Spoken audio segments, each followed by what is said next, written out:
Okay. It Oh my. looks like we are live. Um, yes. Okay, we are live. So everybody that is joining in, I'm honored to have a guest interviewee, Richard Ham, better known as Rado, and from Rado Runs Through. And so I have been trying to do some of these live things on the YouTube channel here. And Richard has a sort of a diverse gaming background, if you will. And so I had some questions for him and some interests, and he's quite the popular guy. And I figured folks will, have some interest in getting to know Richard a little bit better.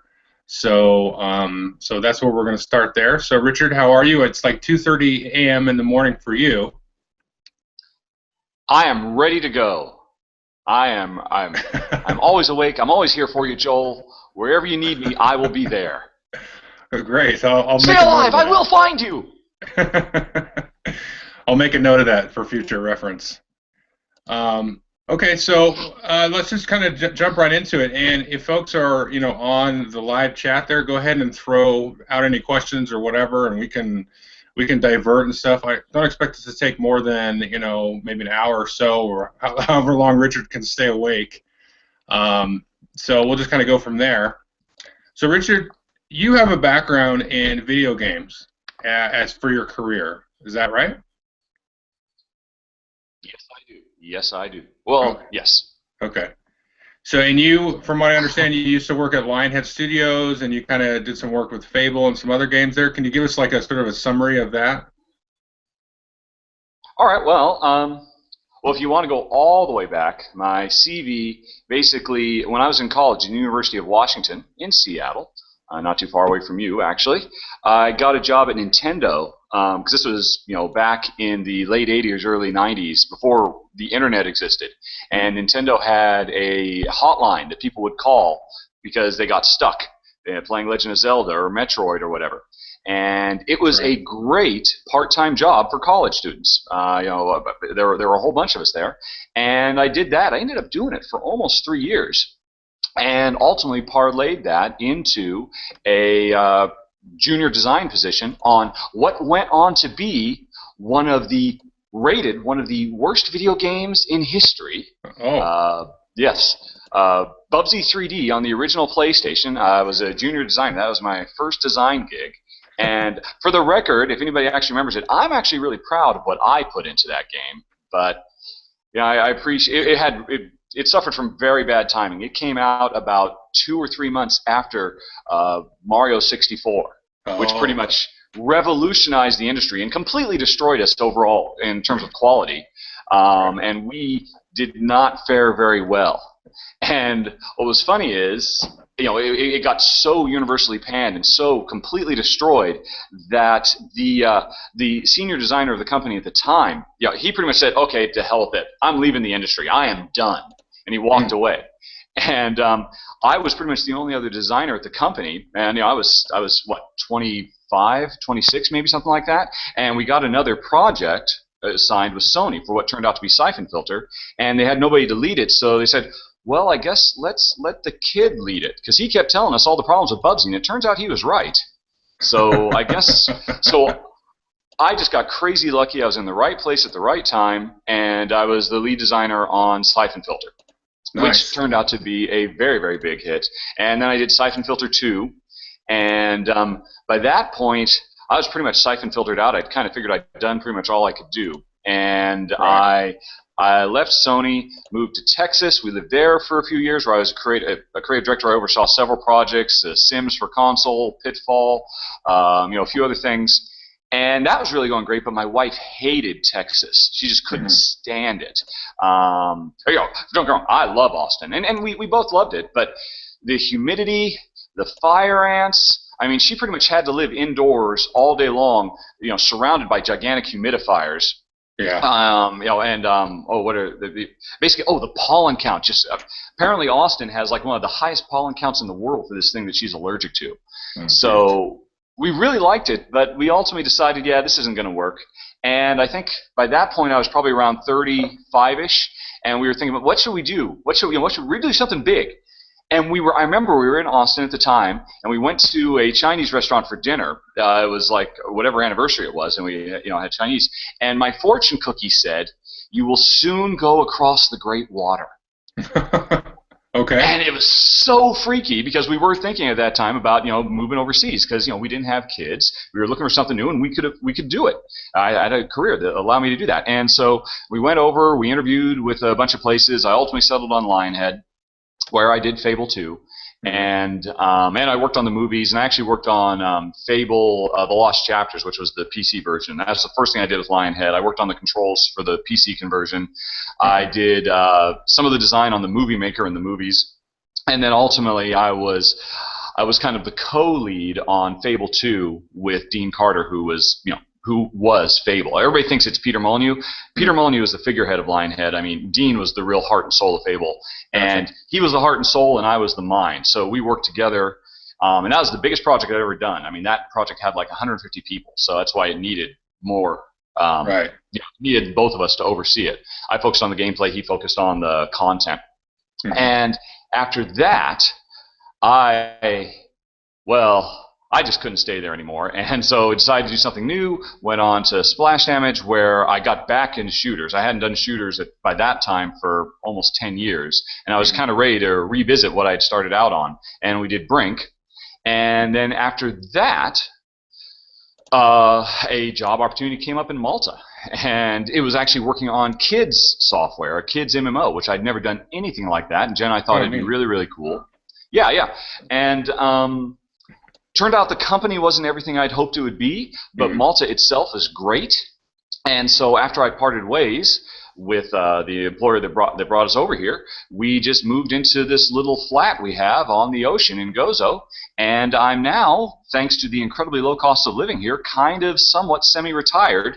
Although really now my only job is just doing run-throughs so that I can get more games, because we can't afford to buy games anymore on my kind of semi-retired salary. Yeah. Of nothing. So when you say you were a designer, yes. That's, to me, I'm not really sure what that is exactly. So like, I'm a software guy. I go in to write code for business applications, not for games. And when we say, we don't really use the term designer in the quote unquote business world.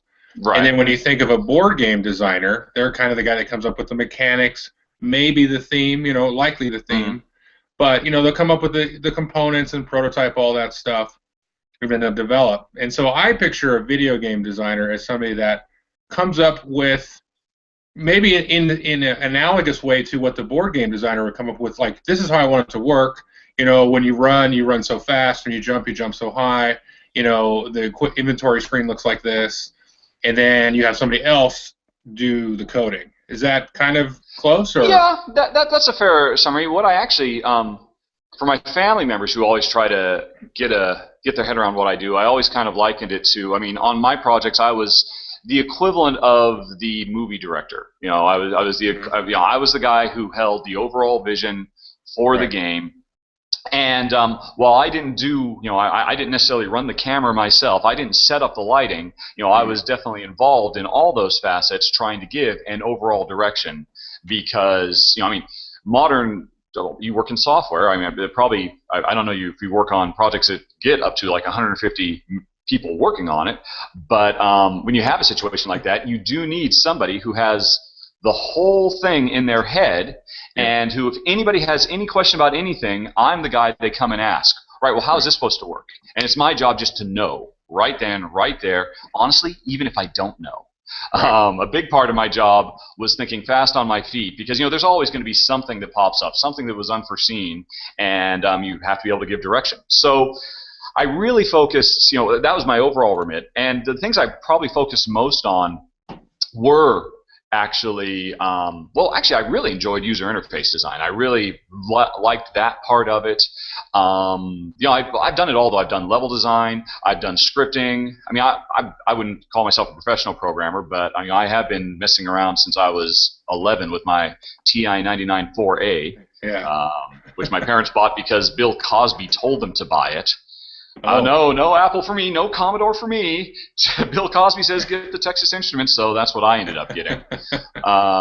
So yeah, I can do a little bit of that. I mean, but I know enough to be able to speak to programmers to understand what hurdles they have to overcome, what limitations they have to work with, and try to come up with solutions to problems they run. And we don't have enough right, memory. Okay, well, how can I change this entire scenario so that it'll actually fit in the footprint we've got? right. That kind of stuff. Nice. And ultimately, it was my responsibility for pretty much everything except for the look. Generally, I would always have like an equally high level, a partner who was an artist, and generally a partner who was a coder. And it's generally the case that the three of us would oversee our individual disciplines, have to work very, very closely, and make compromises in design to fit, the constraints of code, make compromises in code to, hit the needs of art, and so on. Right. Okay. That does give me a kind of a better idea of what you do there. And you're right. We do have. I don't work on a team that's quite that big, but my particular place we have kind of multiple teams, sort of providing different solutions and things. But yeah, you definitely need that someone that kind of steers the ship. And some people get sort of selfishly focused on their tasks. You need somebody to kind of figure that out. Yeah. So that's cool. I mean, one thing that's always kind of struck me, and you can probably speak to this, is if you look at the different forms of art, I do consider video games and board games artworks. Me too. In the same way that movies are artwork, where it's not just one guy, like one painter or one author executing it; it's a team. Like a movie, you got the director, the actors, the screenwriter, the special effects. A video game and to somewhat lesser extent, board games are like that with a smaller team. The artists and the designer and the producers and publishers. Yeah. So anyway, that's I don't know if you have any thoughts on that, but it's always kind of struck me is video games and board games are kind of like movies. As far as all of the different input that happens and things like that. Yeah, I would agree with that. I have to admit, Yeah. I honestly I don't know that much about the actual structure that goes into the development of board game. It was only at Essen this year that I came to I forget what the term was. There's a particular person in the process who I would liken to a producer, although they didn't call him a producer. They called him an editor. That's right. Which made it almost sound more like it's like from the book publishing industry, where you have your author, but then you have your editor who works closely with the author, but then also works with the person who designs the graphic layout or the book cover and all that stuff. And I mean, really, at the end of the day, I think actually you're going to see a lot of that kind of overlap in any kind of creative industry where a bunch of disparate disciplines have to come together, that no one person can do it all. I mean, and you see these same kind of relationships build up. Mm-hmm. In all of them, I think. Yeah, and actually, I was listening to, I don't remember what podcast it was, but Colby Dauk of Flat Hat Games. Mm-hmm. He actually called himself I don't know if it was a board game producer or something, a game producer, because he designed Summer Wars. I think that's the only game he's credited with designing, but he's really been involved with all the other aspects, sort of those intangible aspects above the design and the art, and with their other games. And he called himself a game producer. So I think that's right. I think that's the right term. Yeah. But okay, so that's kind of your background, and so let's go into. So what was that initial kind of? Because honestly, let me take a step back here. I should have said this earlier, but I'm a huge fan of your style of videos.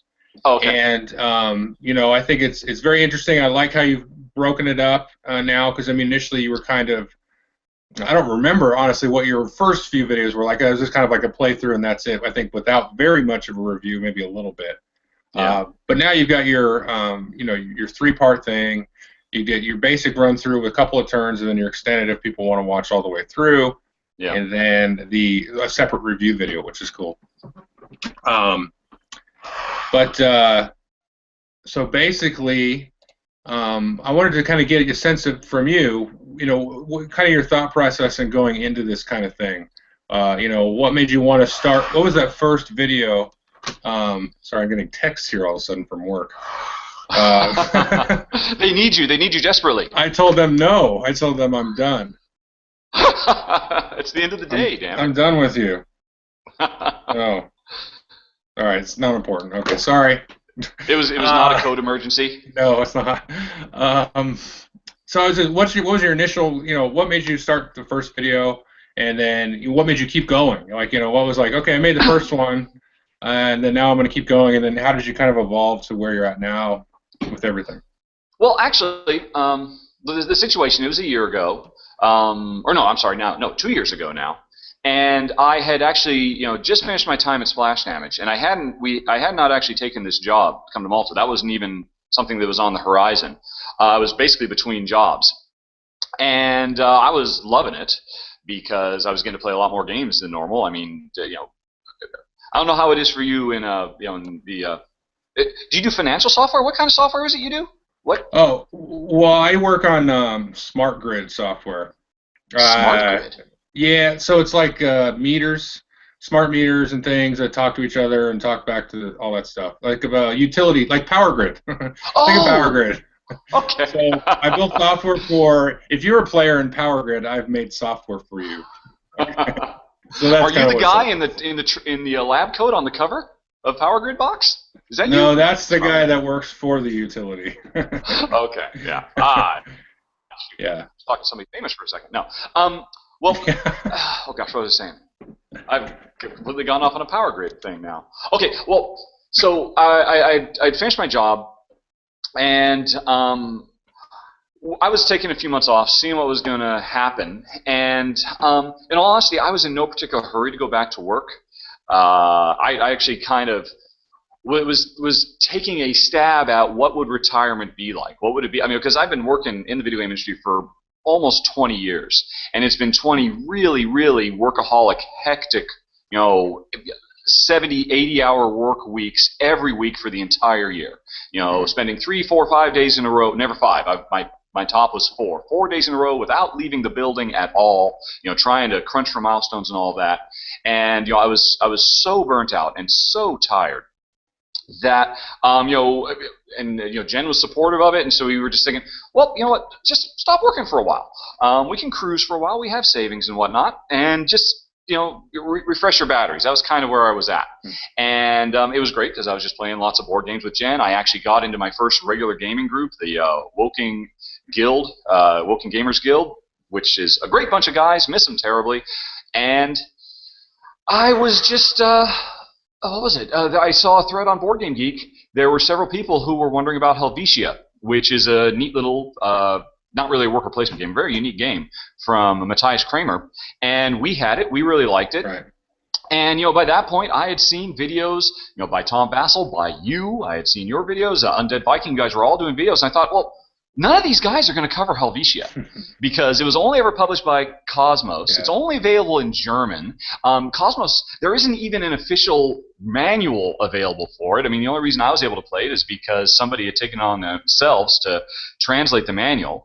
And that manual wasn't even on Board Game Geek. I tried to get it on there, and Cosmos said, no, don't put it on the Geek because maybe we'll get a publishing partner, maybe not. And so I figured, gosh, there's all these people who can't play this game who are thinking about getting it.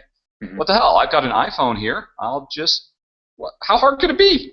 And so I just sat down, I set it up, and with no real plan at all, other than I knew what I personally would want to see as a style of video, and it didn't really seem to me that anybody was doing it that way. And you had mentioned this when we talked about this for the Madeira video a little bit. It's true. I mean, coming from a video background, that it was at that point about 2 years ago that the Let's Play videos, they weren't called Let's Play videos yet, but they were starting to come to the fore. People were starting to do it, and they were starting to get popularity. And I always thought, why isn't anybody doing this for board games? This is so much more interesting. It's great to hear what people think about it, but listening to Tom Vassell talk as a quickie 10-minute, right, here's a quick summation of the rules, and here's what I think. It's like, okay, these games are expensive. That doesn't tell me enough.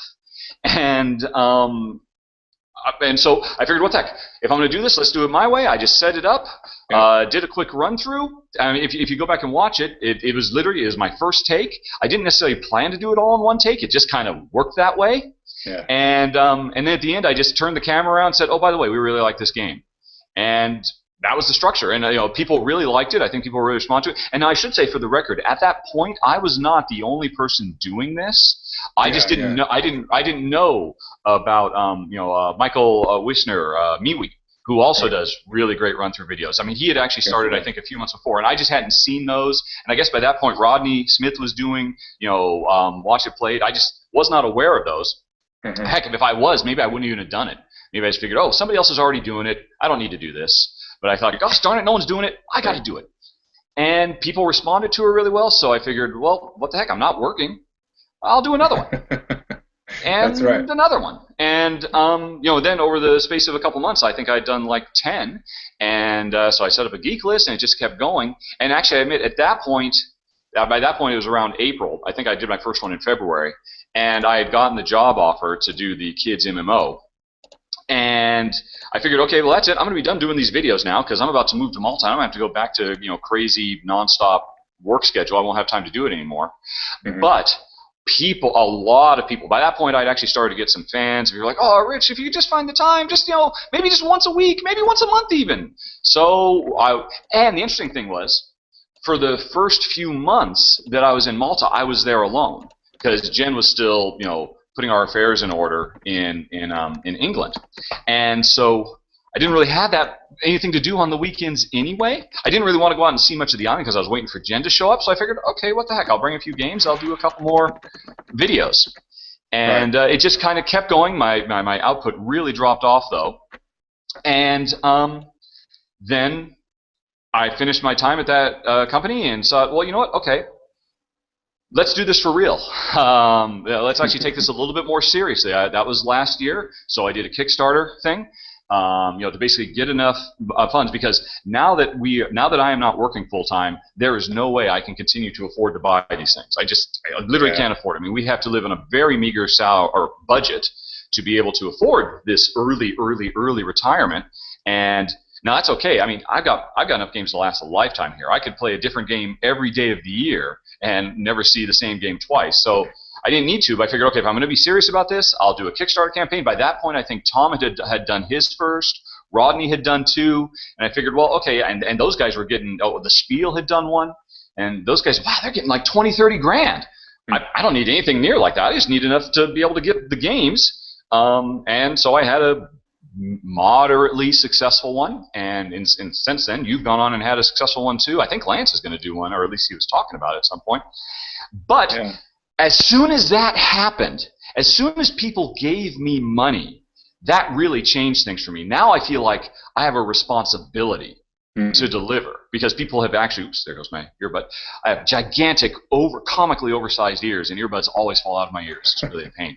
But I felt like, well, now I have to take this seriously. And so while I don't really want to change the way I do it, the whole just kind of stream of consciousness, one take approach, because it makes it really easy to do. I mean, the amount of work you do or Tom Vassell does, or, with having to edit stuff together, that's just unthinkable to me. Yeah. But, you get used to it. You get quicker as you go. Yeah, I suppose. Go ahead. I suppose.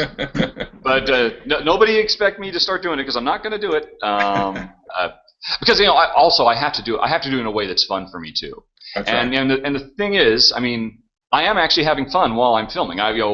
And actually, in all honesty, that's probably why I make so many mistakes because I do get so wrapped up in the moment. I get really excited. I'm always trying to go so fast.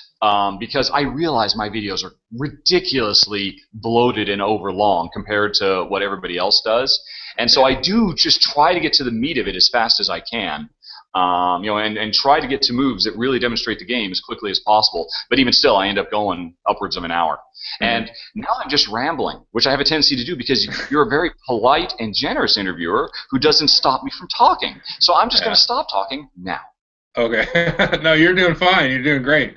I would say, just to piggyback off of what you're talking about, the game length or the video length.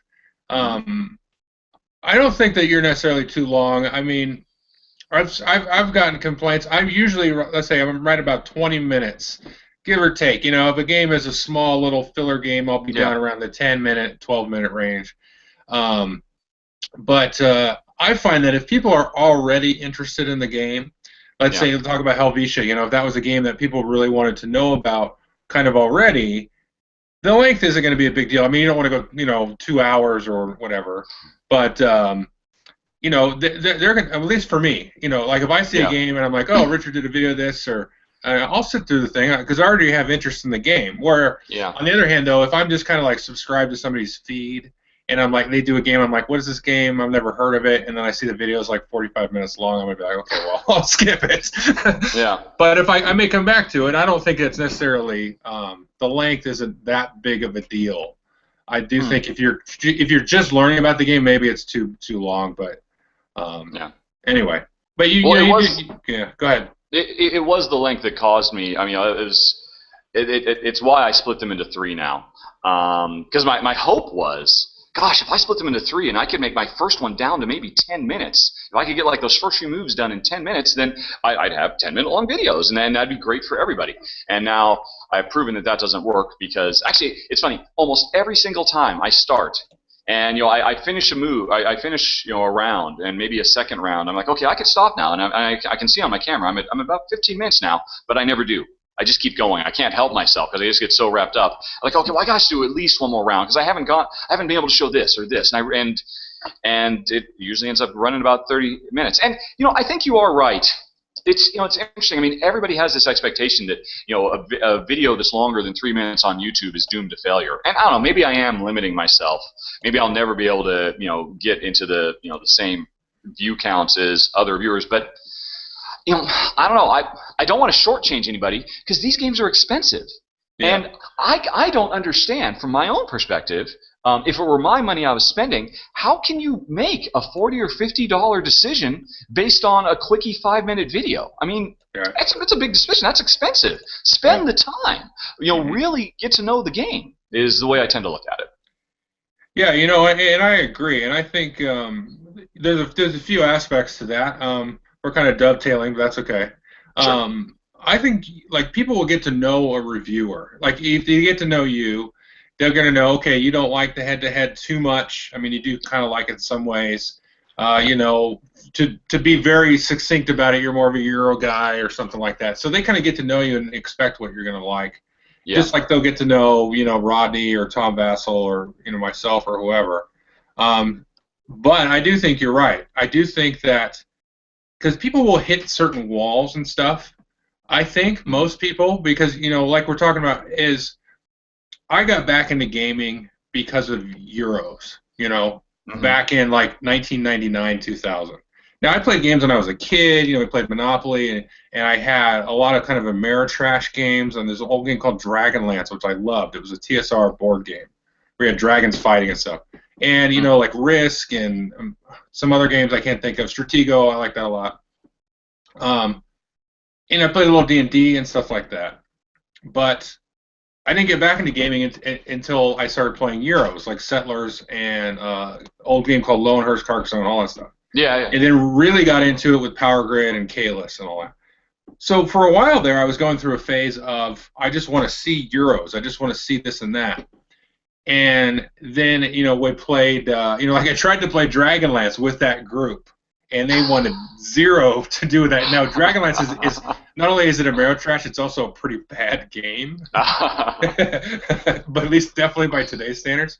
So I'm getting my main point is, which I'm kind of doing in a roundabout way, is I think a lot of people don't know what they like, and at least that's how I kind of was, like as you kind of get to know certain games and you try these different genres. Um, I have a really good idea what I like, and for me it doesn't fit into Euro or Ameritrash abstract strategy or anything.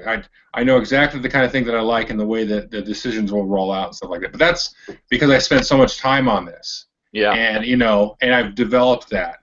So getting back to your point of seeing how a game works, I think that's very important, especially as new people come in to the hobby and you just like say Ticket to Ride is the game that grabs you. Well, that doesn't mean that you're not going to like Nexus Ops or a war game or I don't know, CO2 or something or Eclipse or Claustrophobia. Hmm. Just because you kind of start, and I think a lot of people come to it through Euros. So a lot of times you don't really know what you're going to like, but you do a run through of Eldritch Horror or something. And you're like, God, that looks really cool. And then you kind of develop that. So I think that you're right. I think people like will get to know somebody like a Vassal or myself or whatever, and kind of go, oh, okay, I can kind of bounce my tastes off of them and what they Yeah, say about yeah, it. But on the other hand, you've got your stuff where it's like, I don't care what anybody thinks, and that's kind of where I'm at. But I'm a reviewer. Like I don't really care what a reviewer says, because they're going to tell me, oh, this is whatever. They're going to say whatever about it, and I'm like, okay, I don't care. And I want to see your type of thing from my point of view. It's like, okay, show me how yeah. this thing works, and I can kind of feel like I'm playing it as well. You know, um, that's the cool thing about your thing is you. If I'm into it, if the game looks interesting, I'm into the game. I kind of lose myself. I'm like, okay, what's Richard gonna do now? Or what's Jen gonna do? That's kind of cool. Yeah, yeah. Well, So that's perfect. It's yeah, interesting you say that about reviews too, and and trying to gauge how you mesh or fail to mesh with them. I definitely think that's true. But there's an interesting thing about you know trying to gauge how a professional reviewer responds to a game experience.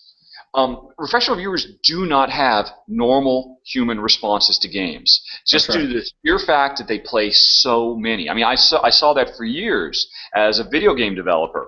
Hmm. And I would know for a fact the way players would respond to a game I was working on because I'd seen it. I'd been in focus tests and all this and whatnot. But then I see a professional reviewer who has played every single game that's out there and who starts looking for different things and appreciating different things than an average player would. And I know it's true for myself. So I do think it's actually really important that wherever possible, players can put themselves into what they're seeing rather than relying on what the reviewer thinks, because the reviewer appreciates different stuff because of the way that they play. I mean, I know that's true for me. When Jen and I play a game, and after we're done for the first time, and I try to talk to her about how she feels about the game, Yeah. and she tends to appreciate and enjoy them on a completely different plane sphere than me. Even though she's a very smart woman, she's smarter than me. She generally beats me a lot, but I'm always kind of taken aback by her appreciation of the game is really kind of on a shallow level. In that, well, I had fun, and I really like the art, and I really like this one little thing, and I'm like, oh, but I Yeah. so deeply appreciate this one subtle little twist of the way that you can discard this one particular card and how that can blossom into this other thing. So I'm looking at it from a point of view of like all these interconnected, often very very subtle interconnections between gameplay mechanisms that she just doesn't, that she doesn't have a lexicon for. It just means nothing to her. Right. And so we have a hard time actually trying to find a common ground. But I find it's very, very useful for me to talk to her about that because I appreciate, wow, she is really representing the voice of somebody who is not a diehard aficionado like me, who is somebody who just plays them because she enjoys playing it with me. And Yeah. so getting that perspective, and I try and do it more and more now, and I talk about it more and more now too. I loved Concordia. I thought it was an awesome, awesome game, Hmm. and I totally expected she would too, Hmm. because our tastes are so much in sync. But I was really surprised. She's like, whatever, it was okay, it was a nice game, and it just didn't really fire for her. And I talked to her for quite a while about what it was, and I think it was the fact that Concordia has no chrome whatsoever. Yeah. It is a dry white wine of a game, and it just didn't have enough for her to sink her teeth into. And me, I was just so involved with all the complexities and the cleverness of how the cards you take affect your short-term goals and your end goals, and I'm getting all excited about that talking to her. She's like, yeah, I guess that was nice. But but in Agricola, I can grow sheep. And it's like, not that that has anything to do with anything, but it just goes to show how there's such a wide gulf of how, and I expect the same is true for you. You play so many games that you can't help but look at them in a different way, or appreciate them in a different way, not a superior way, but then people who maybe only own 20 games, gasp. That's unthinkable. Only 20 games. Yeah. Yeah. So that is something people have to bear in mind. Yeah, and I like you, I definitely try to take the pulse of people I play the games with, especially if it's a new game and I plan on reviewing. I'm like, oh, okay, what did you think of it? Just almost because they usually will try a different strategy than me. Like I'll do the favor track strategy, and the other person will do the building strategy or whatever it is. And I'm like, well, how did that go? How did that work out for you? And what did you think of that? So that's definitely something I think people keep in mind. Is I think when you review, and I think most reviewers end up doing this. It's not something I did initially, but after a while, I kind of learned to get other people's opinions and try to fuse that with mine a little bit. Kind of dovetailing out of that is I know that you said that was it Roll Through the H's was kind of the one that brought you in sucked you in? No, actually, it was Pandemic. Oh, okay. Okay. Yeah, and I think a lot of people have heard, so we were going to do a road trip. This was when I was still working full time, and we had taken I was 2 weeks off. We had a camper van that we had bought super cheap used, and we were going to do 2 weeks on the road in France. And at that point, at that point, I knew nothing about modern board games. If you had told me, hey, you want to come over for a game night? I'd be like, what, so we can go play Monopoly and poker and maybe some Dungeons and Dragons and some Warhammer? That was it. That's all I knew. That's what I would have expected. And but Jen and I, we played a lot of cooperative video games. We played Pixel Junk Shooter and the Lego Star Wars and Indiana Jones games and all those. We were always looking for a game that we could share. And I'm like, well, we're not going to be able to do that on the road. We're going to be at little campgrounds. I don't even know if we're going to have electricity. And we just don't want to sit around and read. So what can we do? What can we do? And my thought was, thinking back to my childhood, we could play a board game. I know. I'll get one of those, because I had this when I was a kid. My family, I grew up on a boat, by the way, so we had very limited space. And one of the few games we had was a copy of Scrabble, the kind that you could literally fold it up and it would save your progress. So you could always open up later. I thought I should go get a copy of that. So we could play that in the evenings after we're done, seeing whatever we saw. And I was in Seattle at the time on a work trip, and I went to a friendly local game store, because I didn't know where to pick up a copy of Travel.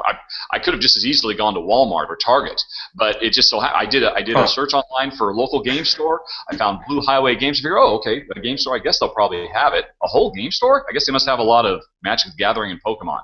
And when I got there, I was looking around. I didn't even know what I was looking at. I was looking at a shelf like this, and I'm like, hi, do you have a copy of Scrabble? And the guy, thank God he didn't just sell it to me, but actually stopped and talked to me about, oh, really, why do you want it? What's going on? And we talked for a while, and he found out that we really enjoyed cooperative video games that we played together. And he said, well, there's cooperative board games, and that just blew my mind. How could you play Monopoly cooperatively? What? And so he showed me some, and it came down to, again, so lucky, so many fortunate accidents. It came down to I was either going to get Pandemic or Red November. Those are the two. And Red November, because it's a very tiny box and a very tiny board, and it would be perfect for the tight space we were going to be playing in. And so I almost got that, but in the end I got Pandemic because Jen loves virus apocalypse stuff. She's a junkie for that milieu. And so it was just dumb luck I got that, even though by rights I should have gotten the little tiny portable game. And when we went on the trip, we had a great trip, but every night we would always rush back to the van so we could play Pandemic again. Because it was mind-boggling. I mean, we had never had an experience like that. And for 5 days, for 5 nights in a row, we lost 5 different ways. I mean, we lost every way you could possibly lose, but we just kept coming back for more, and it really entranced us. And coincidentally, I did actually get a copy of Travel Scrabble, and we took that on the trip too. Never got it out once. To this day, I think it's in our attic now somewhere. It will never be opened. Sorry to say, Scrabble aficionados. After we got back, that's what I looked for. I just started looking hard for cooperative games because that's what we didn't play competitive video games. They're like, oh my god, we can have this cooperative experience. We could share it. So I consumed everything. But now that was before the co-op explosion, which we are living in now. So we tried Lord of the Rings. We ultimately did get Red November, which turns out it's a neat little game, but you can't play that game with two. It's pointless to play Red November without 4 or 5 people and one of them ready to abandon ship. It's just pointless as a 2-player game. And I never got Forbidden Planet. I was always trying to get that, but there was only a few. And we consumed them all really fast. Some of them we liked, some of them we didn't. Actually, the thing I was really surprised, I found Jen didn't like most of them because the standard thing in a cooperative game is just constant pressure. Ghost stories typifies that, and she didn't enjoy that at all. Pandemic is a constant ride of highs and lows. Oh my God, we're in trouble. Okay, we've solved it. Okay, now we can get back to work. Oh my gosh, we're in trouble again. As opposed to just constantly, you will die every single round. So she didn't like. That's why she didn't like Lord of the Rings either. Even though I liked it quite a bit. And so we ran out of games, but we were consuming them very quickly and really enjoying them. And I got instantly hooked. Yeah. And so then I figured, well, I guess we could try some competitive games. Well, okay, so Pandemic is awesome.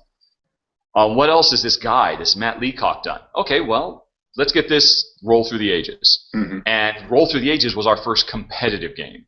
Of course, it's largely a multiplayer solitaire game, but that's what we really like. Because it wasn't all about punching each other into the dirt. There's a little bit, but it's almost kind of accidental if I accidentally send a calamity your way because I happen to roll 3 skulls. Right. And it was that one that made us realize there's this whole other avenue. A competitive game doesn't have to be about us stealing from each other or trying to, do 20 points of damage to each other first, because we had played a lot of Magic back in the day. And so that's what really got us going. So we got that, and then that in short order led to Agricola, and after that we were hooked. And now I've got upwards of 350 games on my wall and not enough time to play them all. Well, yeah, that's a good story there. That's funny that if you would have chosen to go to Target or Kmart, you and I would not be talking right now. We would not be. That's exactly right. We would not be talking. Yeah. I know. My life would be probably pretty significantly different. Yeah. It's funny. For years, people in the games industry who I worked with always said, I always talk about how I want to retire young. I'm burned out. Ever since I was a little kid. When I was a little kid, people always ask me, "What do you want to be when you grow up?" And I would always say, "Rich." Not because I wanted to have all the latest stuff, because I knew as a little kid I was lazy and I didn't really want to work hard. And so people would always tell me, you're a workaholic, you can't stop. I've seen you not leave the building for 4 days straight. And I have to admit, in the back of my mind, I knew I wanted to, but I know it's such a common thing when people stop working full time that they have a hard, it becomes difficult. Well, what are you going to fill that hole with? It has been your entire professional career for decades, and that was certainly the case for me. And in all honesty, board games coming into our life gave me a level of confidence that I'd be able to find something to do with myself. Yeah. And so, in all honesty, board games really changed Jen's and my life in a radical way. I don't play video games anymore. I have a hard time doing it. They feel kind of shallow and empty now if I'm not actually sitting at a table. If Jen and I are sitting on a couch, both of us looking in this direction, that's such a weaker experience rather than both of us sitting at a table looking at each other. Yeah. And that's what board games give that couch co-op and video games can't give. Mm-hmm. Yeah, absolutely. I'll have no problem when I hit retirement age. Hopefully it's sooner than later, but I'll have no trouble trying to figure out what to do. Yeah, exactly. And you're exactly right. The interaction, and that's a whole other subject, but the interaction from other players, not only is it better for whatever relationship you're in, but you also get to tune out all of the noise. Yeah. From the internet and TV and all that good stuff. Yes, definitely. Yeah, for 2 hours, you're just there with that person. You're both, and people always say, but your games aren't interactive. You're not really playing with them. Like, I know that's the shut up and sit down guys. That's Quentin Smith's big thing. That if we're not interacting, why are we even playing this game? Like, you and I don't have to be in each other's business 24/7 to be interacting. We can share an experience. Just the Right. fact that you and I are there at the table, both puzzling over the same thing, both reveling in each other's successes, to me, that is enough interaction. Just the fact that we are sharing the same pursuit at the same time and focusing on that, and everything else just disappears. I mean, to me, that's the interaction I'm looking for, and that's why board games are so wonderful. It's Jen and I, we really enjoy watching movies together, but we're not really watching them together. We're both in our own little bubble. I mean, I guess we respond to each other if we laugh or something like that. Right. But I mean, there's no form of entertainment that can bring people closer together and share an activity like board games. I really, really believe that, and it's a shame that more people don't know about it. It is. It's a crying shame, is what that is. Yeah. Yes, I agree. But yeah, that's a different. I mean, I'm with Quinn's on that one. I don't think that I'm with both of you. I mean, because I like the Euro where you get off the fence, man. No, no, because I mean I like the games where it's more contemplative than. But I also like the ones where they're in your face and you get to talk smack to each other, or even the more social dynamic games like you got your Resistance, your Two Rooms and a Boom, your Werewolf, all that stuff. I would love to do those kind of things, but those don't really work very well with two, unfortunately. No. Yeah, Two Rooms and a Boom would be pretty funny with two players. Or the Resistance. What are you doing in my room? Get out of my room. Yeah. You're back in my room. But yeah, I think that's one of the untapped. I don't want to dovetail too much, but if you go look on Shut Up and Sit Down, I don't know if he linked this on his page or not, but he gave a talk at New York University recently, and there was another talk. Jeez. Oh, you know who it is? There's a gal that does writings on games, and she's given several TED Talks. Jane McGonigal? Yes, that's exactly what I'm thinking of. Thank you. Yep. She's given. Oh, did you? Yeah. Nice. It's not like we hung out or anything. I just said, "Hey, great talk." And when I went to a talk, she gave it dice, I think, if I recall correctly. Yeah. So I like that. I think that's an interesting aspect and sort of a reaction to what we're doing right now, communicating over the internet. So anyway, that's a very interesting aspect for people to get into. Yeah. But I figured let's take a moment and maybe catch up on some questions from folks in chat. Okie doke. I'm gonna get a drink of water. I'll be right back. Okay. All right. So I will peruse all the chat questions here. How's everybody doing? Thanks for tuning in. This is the most people I've had on a chat. We got up to 70 there a few minutes ago, so that's good. Now I'm talking to a screen again. Let's see here. So I'm just looking at the questions here. Alrighty. Have you got some questions? I do. All right. I have. Well, first of all, several people want us to fight about nations. I'm prepared to. My sleeves are already rolled up. I am prepared to engage in fisticuffs. All right. Well, I'm not going to. I have to admit, I don't understand you. And I don't think, to be fair, I don't believe you have truly articulated, in as erudite a fashion as you often do, your distaste for said nations. I mean, I remember, when you and Lance did your thing a couple weeks ago, Lance brought it up, and you're like, some games aren't for people. Some people. Like, come on, dude. Yeah, I don't think I said Explain that. yourself, sir. It's the best game of the year. Yeah. For two players, anyway. For these two players, I should say. Well, I'll touch on this briefly. One thing Lance is he said, you said it was a pile, and that's not what I said at all. I know. No. And I'm sure you appreciate it. I'm sure you appreciate its design. It's just it didn't click with you for some reason. Right. I mean, my main issues is if you're going to have a Civ game, it should feel Civ-like. And I'm not the biggest Through the Ages fan because there's no map and it's a little bit more. You talk about cube pushing or shuffling cubes around. Both of those kind of feel like that's all you're doing is sort of churning and mishmashing this stuff without anything else really on top of that. And if Nations actually really feels a lot like that, where you're just kind of shuffling your workers from building to building and things, which is fine. And that part's really well done. And I did say that when I did my review of it, because that part I do find very engaging. I like Heroes, but to me it's too constricting as far as the amount of buildings that you can have, because it's kind of fixed with the different types and things, and you've got like one spot for. I'm forgetting what this is. It's like an invasion. I can't remember what they're called. There's the wars. There's the colonies. Conquest colony thing.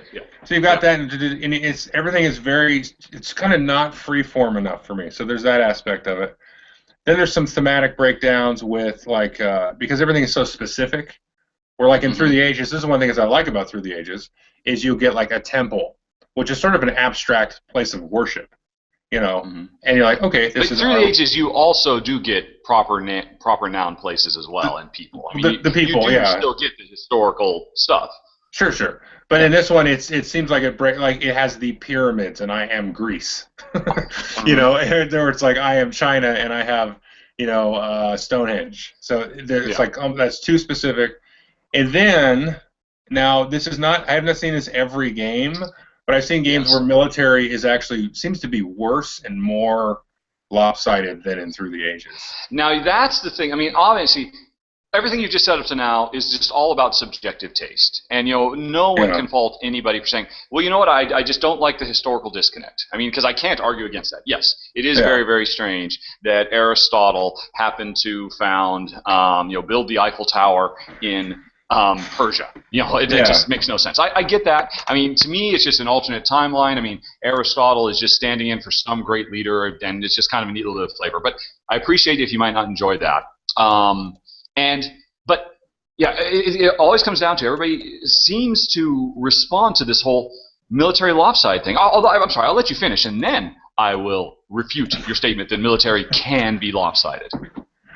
Well, yeah, I mean, because I've seen in a game where because military goes first, and then you have a turn come up, and you fill out the board where you can buy the cards, and then so they go and they buy the war, and that's the only war that's available, and then there's no other cards, and I know it's going to be very random, but I think that's the problem is those decks are like too big, as the cards come out, and there's nothing for war, and there's nothing for stability. That's the other thing. Where you can you don't take as much loss, right? If you have a higher stability, you can kind of eat that with your stability. So because those are the two big shots. When you add in those, I can't remember because there's advanced and then there's expert, different types of cards. The different types. Some of those wars that are in there, and I feel like like I said, I've only played it twice now, so. I feel like it was H2 that they were in there. It seemed like a lot of those wars were too powerful because some of them it was like -11 something, and I can't remember what it was, what it was exactly. I can't remember because this is a few months ago now. Yeah, but it was like, holy cow, I'm getting hammered. And so I was able to catch up in that particular game, but I've talked to some other. Well, then it must not have been too lopsided.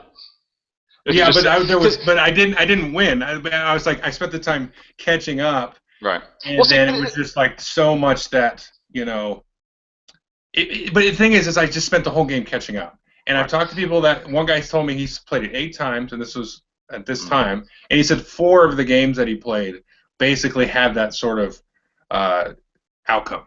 So that's all.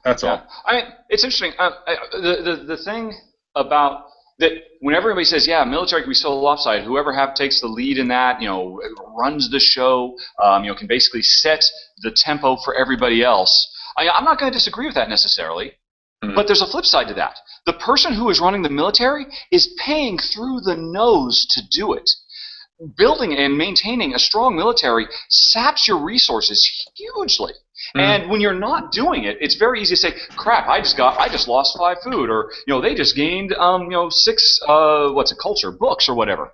But don't forget the fact they had to pay 8 food to do it in the first place. Sure. And you didn't have to pay bupkis. You might have lost food, but I mean, to me, it all, in my experience anyway, and to be fair, this is a two-player only experience with all the cards, but it all comes out in the wash. You know, even if you can't corner the market, you know, I mean, really, ideally, if you can't corner military, you should corner stability. I mean, that's common wisdom, you should. But even if you can't, if you're, you know, last place you're running for both of those, what that does mean is you're the player who probably has more resources than anybody else. And one, you can afford to lose them. And two, you could be chasing stuff that nobody else is. You are probably in a situation where you can chase wonders, you know, quicker than anybody else because you aren't bending over backwards trying to maintain those things. Anyway, that's been my experience. Actually, in the run-through I did, as I recall, I had Jen playing as Egypt, and in the card flop that happened in that game, throughout the entire game, she never once got military ever because only like one or two, you know, because Egypt is the only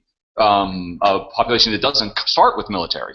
And so I had military, and I was always first, and the first thing I would do is I would grab the military she couldn't grab, and I would try to grab a war she couldn't do. But she still did fine because she got to completely ignore that and do what Egypt does well, which is make a heck of a lot of wonders. And she came out very, very well, even though, you know, I mean, because I remember there was a good deal of time that I was actually ahead on both of them.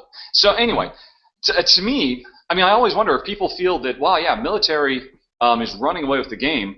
Have you tried running that military? Because it's crazy expensive. It is debilitating. It prevents you from being able to pursue almost anything else effectively because all your time and effort, which, I mean, to me, actually, that's one of the things I love about the game so much is that does have a real thematic resonance. To me, it does feel very true to the reality of, you know, the history of humanity. I mean, you're right. I mean, you get weird mishmashes of you know, historical thematic elements, but and that's unfortunate, but it's really not the end of the world because you also get this really great and to me very true sense of what it takes to become a great nation and the different means you can go about doing it that do reflect the reality of human history. And I mean, and to me, the story that evolves out of that is what makes it really, really special. But of course, that's what Jen and I always look for. In spite of the fact that we're Euro fans, we are always looking for a deep and meaningful story that comes out of it, even though we hate Arkham Horror and didn't particularly enjoy Eldritch Horror either. But, you know, those are stories, those are games where the story comes from, you know, the story is all about, well, they actually had a writer who wrote all these neat little story snippets and it kind of stitched together in this weird Frankenstein narrative. To us, that's not an interesting story. To us, an interesting story is where, based on our actions, this is how this landscape has evolved and this is what we've built. Yeah. So let me just... Fight over. No. No, I say the. Dun, dun, dun, dun, dun. I'll make one last point about nations and then try to move on.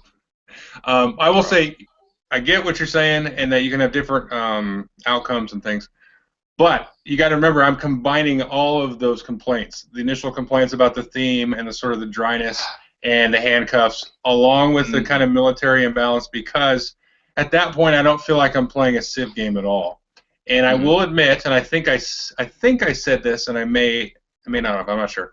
I do have a little bit more of a, I don't know, attitude problem, I guess, when somebody says they have a Civ game. Because that's like, I'm like, ooh, Civ game. So you have certain expectations of what has to be done. Yeah, I'm like, you got to get this right. You know? Well, according to Joel Eddy. Right, exactly, obviously, yes. Yeah. I'm looking forward to when you do retire and you become a video or board game designer, what your Civ game will look like. That you know, because finally somebody will do it right, and it'll have to be you. Oh, they already did. It's up on the shelf where you can't see it. So Clash of Cultures is the. Yes, of course, sure, yeah. But I do agree with you about Arkham. Well, not Arkham Horror. I haven't played Arkham Horror, but Eldritch Horror. I think does suffer from a problem that you mentioned. Really? Go on. Yeah. Well, you said I like Eldritch Horror. I like it quite a bit. Yes. It was one of my top games of the year kind of thing. Yeah, I remember you were surprised that you liked it because you weren't necessarily certain it was going to be your kind of game, and it really surprised you how much you enjoyed your time with it. Right. But I did mention, I will mention again, that I do think the story is disjointed. Of course, because it's yeah. like a lot of people level this complaint against Pathfinder, where it's like, oh, I flip a card and I figure out what happens. Whoopie do, Mm. And Eldritch Horror pretty much has that too. You flip a card and like, oh, okay, Yeah. now I'm in a dream world, and now I'm, some cult grabs me in the middle of wherever I am. It's like, well, Yeah. that has nothing to do with this old one that I'm trying Mm. to find the mystery for. Where did these people come from? And just yesterday, I was testifying in a major trial in Australia, and now I'm in the frozen tundra being chased by mercenaries. What? Yeah, This yeah. does not. Yeah. Doesn't link up. So I agree with that, and to me, that's that kind of thing where if you want to get back to this whole reviewer aspect, is Mm. like when you tell me, and like Lance always tells me, he hates Pathfinder.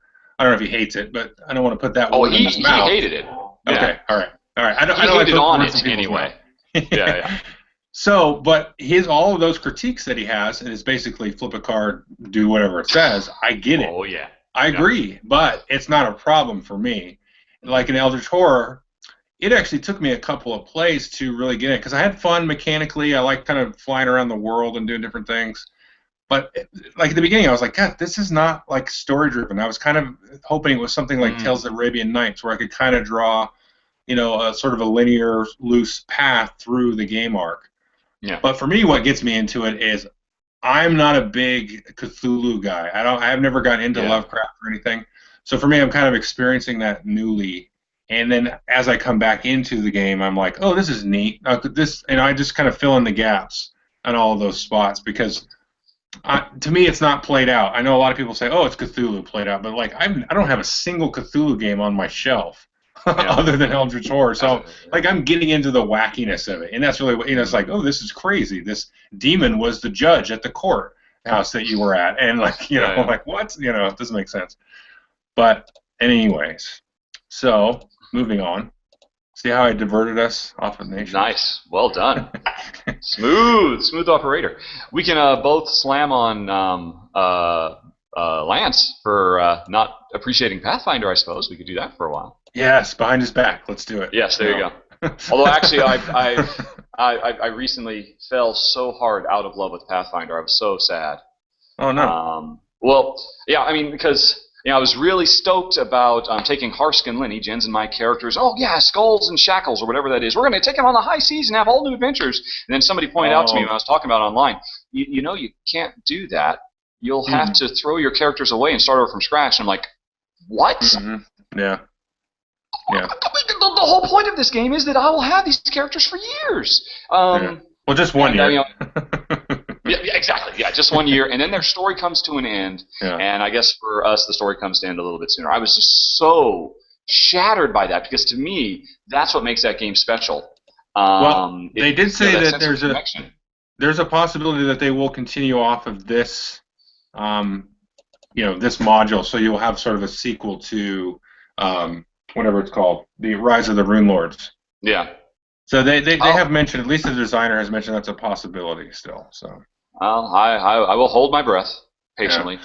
I will say that I'm slightly disappointed with it. It was one of those that I thought about putting in sort of my top co-ops of the year up there with like Eldritch Horror and stuff. But like the expansions have not been that different. It's always like find the villain, go around in circles and encounter, fight monsters, get some items, try to lock down the locations, get the villain. Like it's a good solid system. It works, but I am surprised. I wish they'd break out of that a little bit. Yeah, particularly you see, I mean, lots of people have made their own fan adventures that do really clever, interesting things within the confine. Yeah, I mean, I haven't played any of them because I feel like, well, if I'm going to play this, I should play my official adventures so that my character can officially level up, and it would be kind of cheating because I never really can be certain that the rewards I'd get from one of those side adventures is like balanced, and it didn't come from the designer, so it's not real. But I've been very, very impressed by some of the clever, throw away the main structure and come up with completely new and different ways to replicate different styles of RPG narrative, and I'm really shocked. I'm sure. Skulls and Shackles or whatever it is, the pirate one. Hopefully they'll do it with that. I mean, there's no reason for them not to. I mean, they're clever people. Oh yeah, obviously. I would assume, and my understanding is the entire run for Rise of the Rune Lords was designed before the first thing even came out. So maybe it was just their experiment, and they figure, okay, now we've got it solid. Now we can play with it. Now that we've got our followers. Yeah. We'll see. Okay. It's still a nice game, but I mean, Oh yeah. for me, it was a good little game, kind of a 7. And what elevated it was that I was looking forward to 3 or 4 or 5 years from now, still buying these packs and taking Harsk and Linny on new adventures. The way that Jen and I used to do with EverQuest and World of Warcraft and all of that. I mean, I was so stoked for that. And then I was crushed. I was literally crushed when I found out that they opted not to do that. And for no other reason than just, I mean, there's no good reason not to, in all honesty. I mean, they could have designed around any potential issues with, ensuring that other players have a hopping on point. I mean, I've heard lots of the arguments, but as a professional game designer myself, I know those are problems that can be solved. Yeah. But, they made their choices well within their rights to do it, and I will continue to hold my breath, hoping that Rise of the Rune Lords 2 will come about at some point. Mm-hmm. Sorry. But anyway, you said questions. There were going to be questions, I was told. Yes. So I have two related questions here. I'll just read them, and then so the first one is, I've read a couple of video game design documents, I assume like a post-mortem, and was really impressed by how comprehensive they were. Every game mechanic was planned ahead of time. I wonder if board game design is like that. And then a question for later: having played so many games, have you been interested in designing your own game? Also, does doing all of the run-through videos add to or take away from the enjoyment of the hobby? So those are all excellent questions. Yeah, so it's kind of general like design ideas about. I mean, I don't really know. I mean, I don't know if you know, but like, well, I do know. I do know a little bit. Like when you design a board game, I've talked to enough designers that when you start whatever design you start with is most likely. I'm talking about the initial design. You may get like a flash of inspiration. It's like, I'm going to make this card game that's going to be deck building, with some weird auction mechanic or whatever, and I'm going to make it about the I don't know, Prohibition. But then you evolve, and then a year later you've got a space game that is a worker placement game, and because that has the core, interactive element that you wanted in the game. But I assume you would know this, that video games probably don't evolve like that, because you've probably got a bigger toolbox than board gamers do, because you've got the shooter, you got the 3D, you got the different views and the inventory screens and all that stuff you can kind of tweak. So I don't know if you wanted to speak to that. Well, I mean, the reality is, a board game design is 1, maybe 2 or 3 guys or girls. For the record, where's more girl board game designers? But anyway, you've got a small handful of people working very iteratively with no cost of goods at all, other than just toner out of their printer as they keep iterating on ideas, building, seeing what works, seeing what doesn't work. There's a bit of that with video games, but in the realm I come from, big AAA console development, projects that have budgets of $20 or $30 million. You do not have the same luxury to experiment. There is some experimentation to be had, but the reality is, when your publisher has written a check for $20 million, they want to know what they're getting. Yeah. And as a designer myself, I felt it was my obligation to. It put the onus on me up front to come up with the hooks and and follow through with those, because that's what my publisher is paying for. And that's not to say that there isn't flashes of inspiration during development when the Siphon Filter, my first game. If you're all familiar with it's a shooter. It's really one of the first third-person in-your-face hardcore shooters. And one of the big elements of it that everybody really loves and remembers is the taser, which was just ridiculous, crazy, over-the-top thing where you could shoot. It was an infinite-use taser, and you could shoot from across, and people would catch on fire and all kinds of stuff if you zapped them with enough voltage for long enough. And people really, really loved it. That was a total accident that did evolve naturally, because originally we just knew we needed to have a weapon that you could use if you ran out of bullets, because we didn't have infinite ammo. Mm-hmm. And originally it was a knife, but then one day somebody said, "Well, hey, let's just make it a taser." And so, okay, yeah, cool. When all said and done, a taser, and it's a ranged weapon. We'll just cheat a little bit and say you can retract the prongs and it can be reused. And it was a throwaway thing that replaced an original system, melee combat, that when we tried to play with it just proved not to work, and it just snowballed. And I remember specifically, I'm pretty sure it was Tom, who one day did the extra thing of, let's set him on fire. Why not?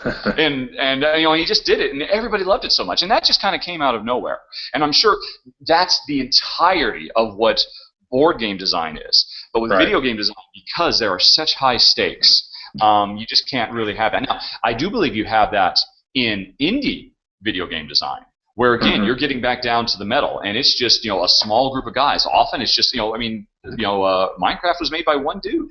And so I think under those circumstances you can still have that, and that's why you see the really bold, creative, inventive, off-the-wall things like Papers, Please, or whatever. Yeah. You don't get those out of a major, a publishing studio, because, look, we're too busy just running full speed to keep from drowning and, deliver on our obligations. And, the publisher needs to have a verified hit. What is a verified hit?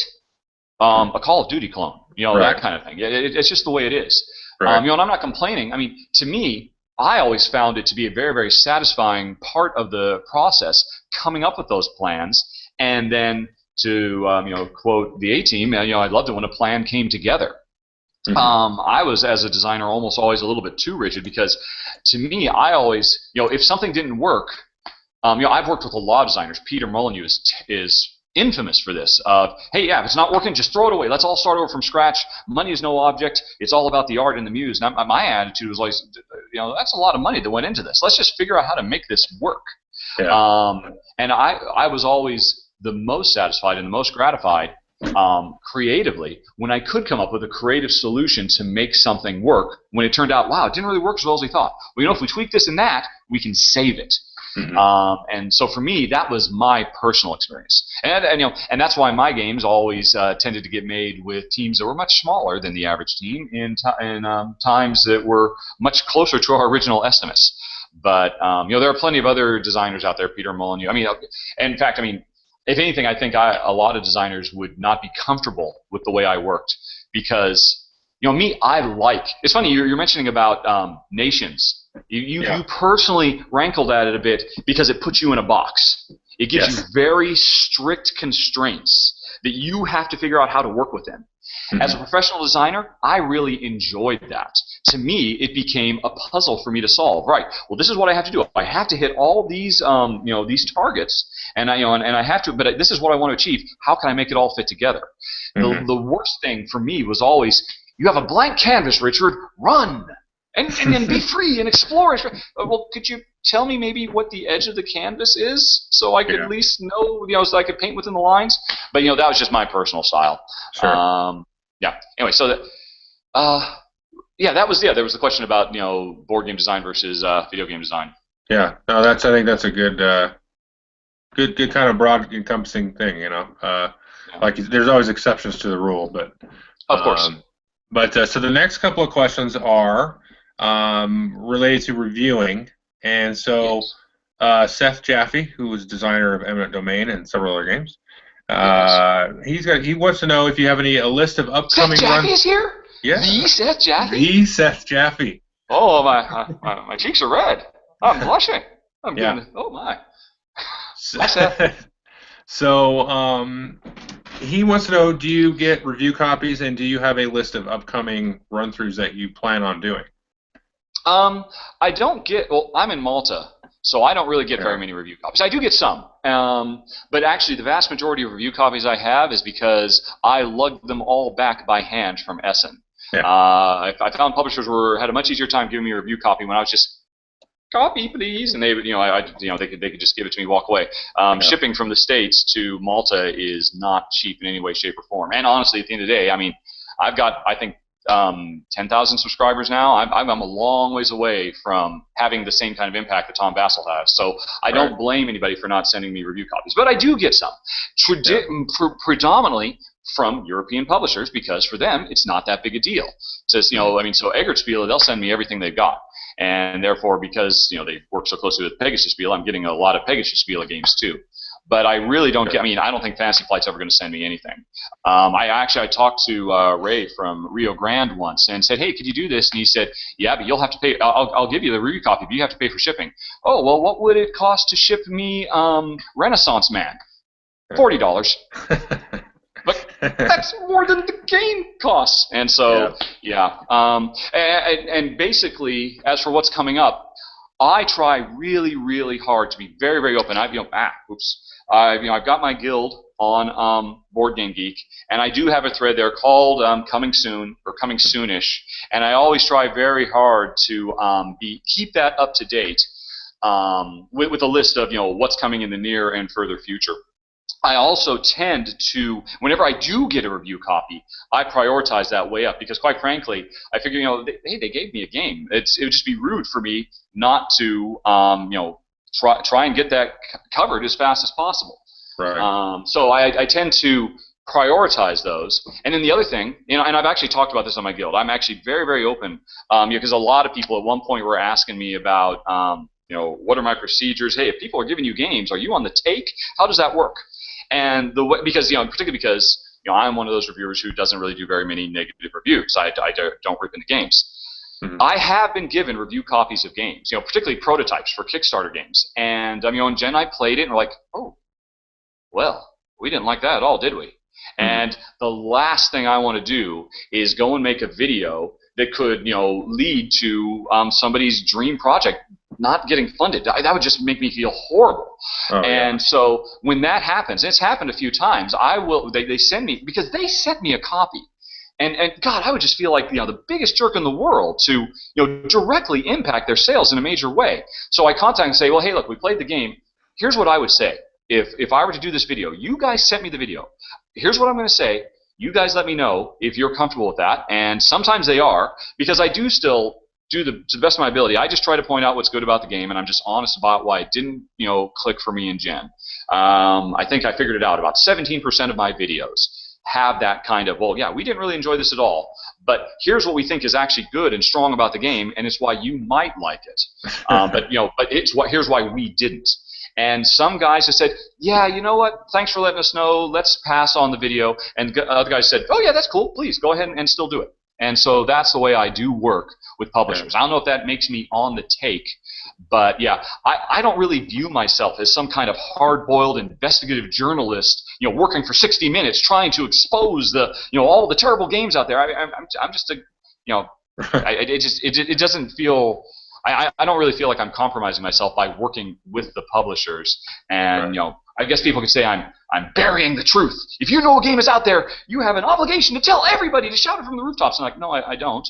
I do not have an obligation to crush the hopes and dreams of young aspiring designers like I once was. So I don't do that. I generally don't do that. Right. I don't know if that answers Seth's question. I think so. No, and that kind of dovetails into the next question, actually, from Nuno Centerio, which I believe, Nuno, are you the designer of Madeira? Yeah, and I have it sitting right there. And I'm very, very excited about the upcoming Panamax, which he is working on with Gilles. Who Panamax looks very, very cool. Hopefully they get their two-player stuff worked out, because when I saw it, they really didn't have any plans for two-player yet. But my fingers are crossed. Don't shoehorn that stuff in. Sorry, it's a pet peeve of mine. But he has a good question. He has kind of dovetailing off what you said, Joel and Richard. You guys, are you guys aware you're opinion makers, which is a term I hate that term. Not that I don't. True, that's fine that you use it, but how does that affect your reviews? Do you ever censor yourselves? And I think you kind of. I think I just answered. Yes, I do. I am very, very aware of responsibility, and I don't know if it will make some people unhappy with my videos, but I don't think so. I have no desire. If I had hated Madeira, well, see, it's interesting. It wasn't a problem until I did Kickstarter. Before I did the Kickstarter thing, hey, I don't like the game, I'm not gonna talk about it at all, because I'm a firm believer in the, if you don't have something nice to say, shut your damn mouth. Yeah. Just be a nice, but now people have given me money. It's not, and so. And remember, one of my backer levels was, hey, if you back me at a high enough level, I will do a video for any game in the world. Right. You want some weird esoteric war game from the 70s? I'll track it down and I will video it. Gosh darn it. That's what you get. That's value for money. And so I have now found myself, and plus my backers get to vote on how the money they've given me is spent. And as soon as they vote for that, I have had several games where, okay, well, normally I would not film this because I just don't feel the need to, but now I have to because my backers have paid me. And so again, I actually have a thread. It's nowhere near as big as your what do you call it? Your blacklist. Yeah. But I do have a thread that I called "No More Mr. Nice Guy." I took inspiration from your blacklist and put an Alice Cooper YouTube link at the top of it so people could have some musical accompaniment. I didn't miss that. I would like to see that. How did I miss that? It's there. And I didn't go into detail, but I did list. Hey, look, here's the videos where Farmerama, a game from Uwe Rosenberg, one of our favorite designers, but we did not particularly enjoy it. You can go and watch and find out why.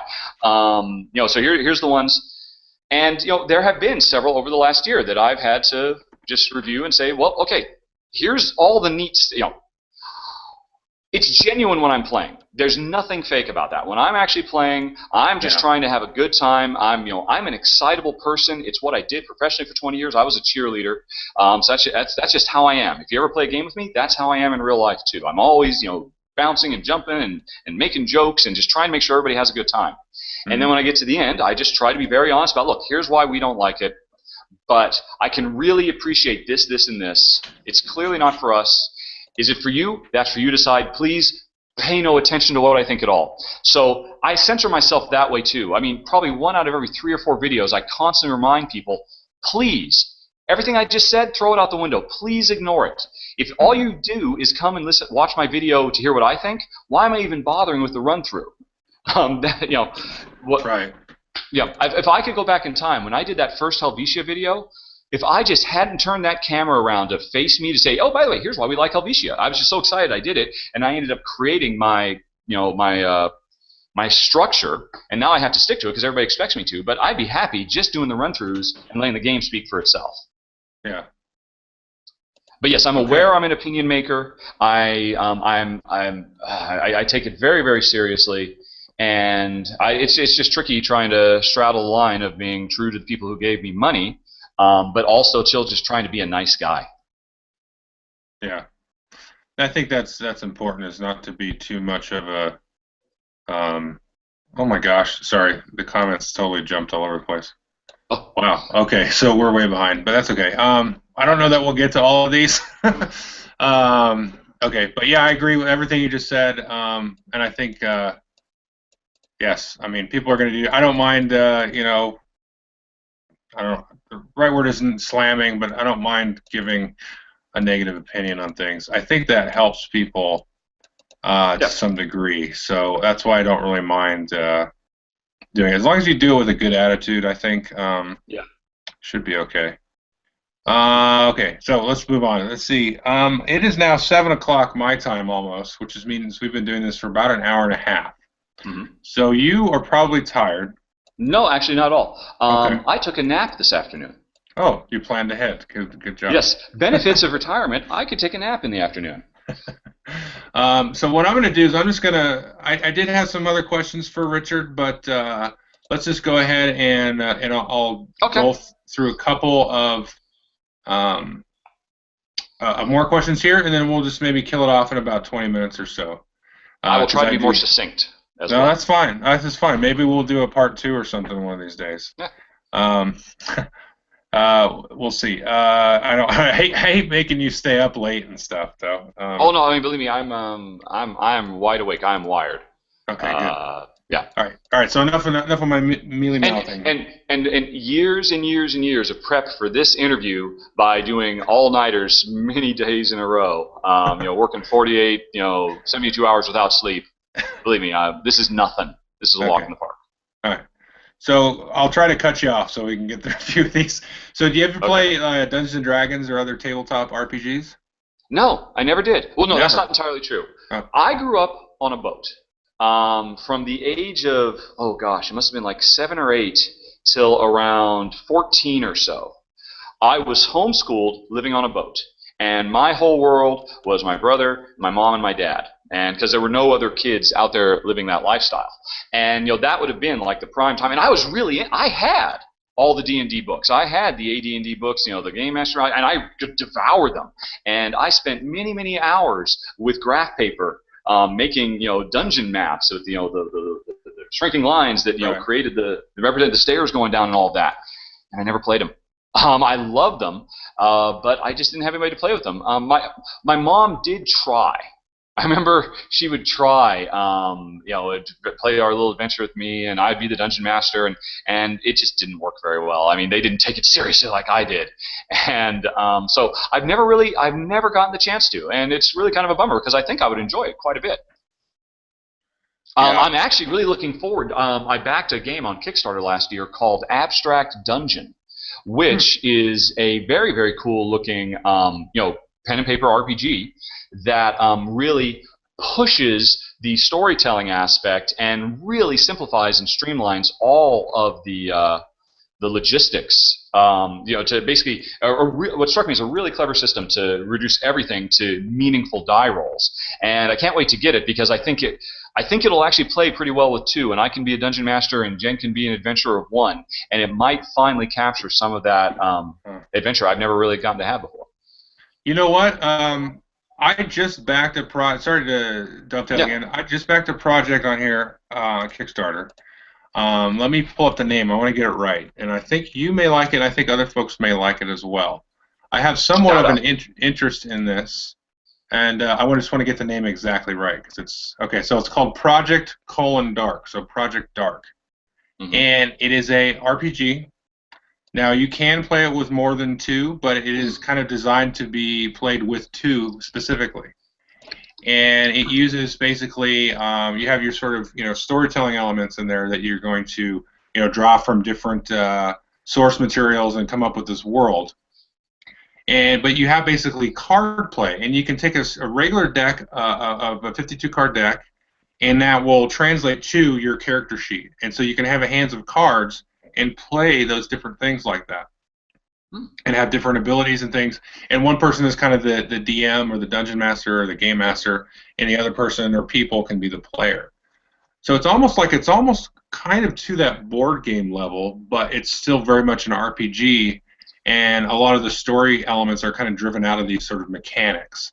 Yeah. So it's something that it's still running right now, actually. So you mentioned I will look into it. Yeah, Project Dark, and it's funded and all this stuff. Really interesting stuff. It's kind of a sort of a side hobby I have of mine. I just recently bought. Sorry, More shout-outs. I can't talk to anybody else about my board game groups. Could be like, get out of here with that. I just got this Fiasco book here, yeah, which is really cool. I've just been reading that, and if you take a look at the Edge of Empire Star Wars rulebook, that has some interesting mechanics too that are sort of more mechanical and less, giant result table, feat and skill and all of this, mishmash.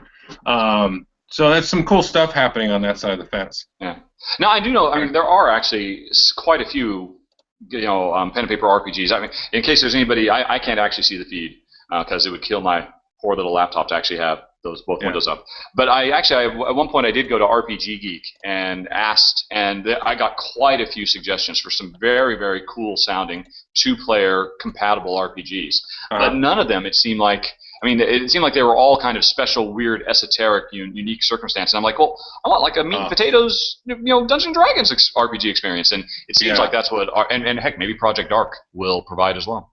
Yeah, that one's kind of a different. It's more of a gosh, what's the game? Thief, the video game Thief. Mm-hmm. Sure. It's kind of in that vein where you just a little bit of sneaking around, but also some combat and things like that. And there's they have a module for sort of a futuristic kind of Netrunner kind of world, and then also more of a medieval kind of world and stuff like that. Cool. So yeah, so there's interesting stuff happening there.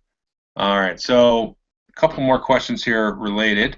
Um, hmm, yeah, the comments are being really weird. It's like pulling in comments from now and mixing them in or something.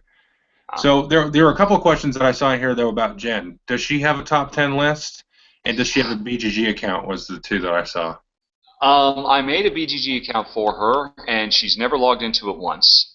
She never goes to BGG unless I literally sent her a link. And actually, she did. I was Geek of the Week last week, and so she read that entire thread. Right. That was more time than she's ever, than the rest of her life she spent on BGG. She is not a board game geek. If I were to get run over by a bus tomorrow, I don't know that she would be playing designer board games anymore. She loves them because it's something that we can share together. But it's she has different passions. She loves creating stuff. Doing the glass work. She knits. She's always chasing after projects. She constantly needs to make work for herself. She's crazy. But we really enjoy the games a lot. She's an artist, but she comes from a family of accountants. And I think accounting is in her blood. So trying to be efficient and maximize, income and revenue streams and all the kinds of things the Euro games do, she really, really loves it. But I don't know. Maybe she'd maybe keep Dixit. But I think if I were to get hit by a bus, everything must go. These would all be on the sale block the next day. And so that's and. She doesn't have a top 10 yet. We are working on it because a lot of people requested it. That's my next top 10 I'm going to do. Cool. But the reality is I ask her, and she just looks at this wall and, it gets a 1,000-mile stare, and I don't even know what I'm looking at. Games that she loves. I will take out, hey, honey, you want to, let's see, what's the game that she really, if I were to say, hey, honey, you want to play Milestones? Because she really liked it. We both really liked it a lot. And she, what's that? It's the game where you have that rondelle. Yeah, what's a rondelle? Exactly. Remember how you could stack all the workers together, and they would overlap each other. And I'll have to spend 5 minutes, trying, and then eventually I'll say, it's the game where the king keeps stealing your workers. Oh, that game! Yeah, let's play that. It's just some random thing that just fires, and suddenly she remembers the game. She does not have an encyclopedic knowledge of games at all. I don't even know if she could name 10 games that she loves, even though there's plenty that she loves, because she relies on me for all of that. She never reads the rules. She almost never chooses the game we're going to play. She just sits back and, I get the game ready. I figure it all out, and she just said, okay, what are we playing? How do we play? Oh, I remember. And sometimes we were a little ways into it before she remembers, yeah, honey, yeah, you really love this game, remember? Yeah. Sorry, but anyway. That's fine. That was me being succinct. All right. No, I'm looking forward to the top 10 list because like we were talking about earlier, because she doesn't spend 24 hours a day on Board Game Geek, all that stuff. It'd be an interesting process to know not only what her top 10 is. Just for me, I'm gonna throw in a little bit of selfishness here, but also like the process of getting to that top 10. Because to me, 10 is like such an arbitrary, like, oh, here's 10 games. And I like number 1 more than number 2, more than number 3, more than number 4. Okay, great. But like, I want to know more than that. What your process is and why, and most people talk about that. But I'll be interesting to know why she excluded certain things maybe or included, just because if she's fresh at it, that's kind of a nice sort of petri dish of board game geekiness. To see, okay, so she was she was approaching it from this angle or that angle or whatever. And, and she's very much like you too. Because I remember you were talking about this with Lance, and you mentioned in your 2013 wrap up, you're like, how can I compare, X to Y? They're completely different spheres. And Jen is very much that way. Me, I love comparing stuff. I love comparing apples and oranges. I could talk for hours about how you can compare apples and oranges in a meaningful way. So for me, it just comes naturally, but it will be tricky for her. I have compiled what I think are probably the 30 games, give or take, that I know that I have seen her respond to much more strongly. Actually, when I first brought this up, I was shocked. I tell you. Spoiler alert. That she remembered Pandemic, she remembered Agricola because those are like big milestone games for us that we both really like. And then she said, "Oh, Glory to Rome." Really? I mean, it's a fantastic game. It's an amazing, amazing game. But she shocked me that she remembered the name of it, let alone that she remembered. Yeah, that's the game where you keep throwing stuff into the middle and taking stuff out, and then the cards. And like, Yeah. wow. So for some reason, that one really stuck in her mind. So I expect there'll probably be a few more surprises like that. Cool. Good deal. Yeah. Well, I'm looking forward to that. Like I said. So I tell you what, I'm going to ask one more question All right. from the chat because it kind of ends this train of thought. And then Okay. there are some other things. You know, I can see that the comments now. They're talking about our nation's chat, our Arkham Horror stuff, and they're kind of having their own conversation, which is cool. And That's good. then, Yeah, we are clearly not entertaining enough. I understand. So, so I will ask you one last question related to reviewing and this kind of whole thing we've been talking about.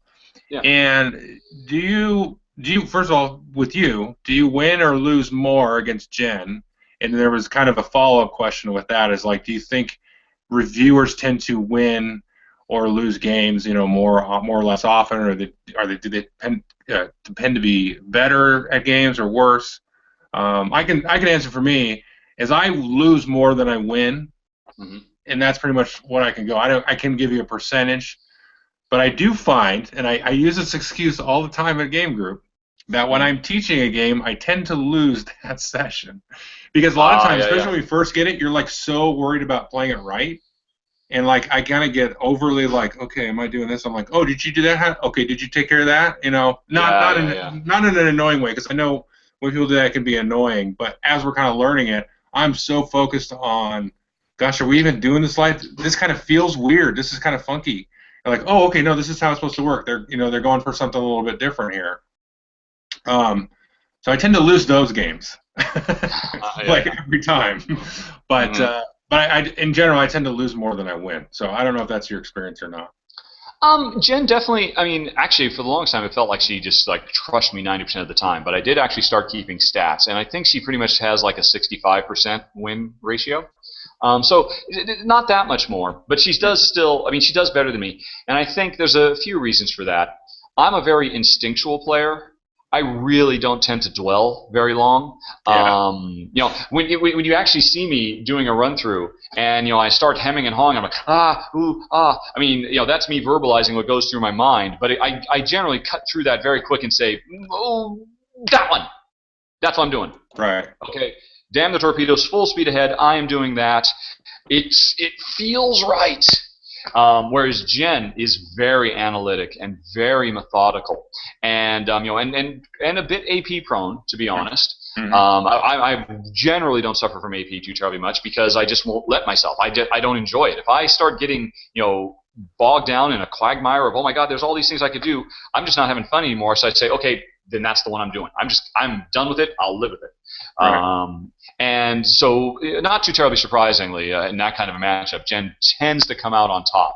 I tend to do better against her in tactical games, and she tends to do better than me with strategic games. And I think that is kind of reflective of my kind of instinctual, reactive, go with the flow approach, as opposed to her.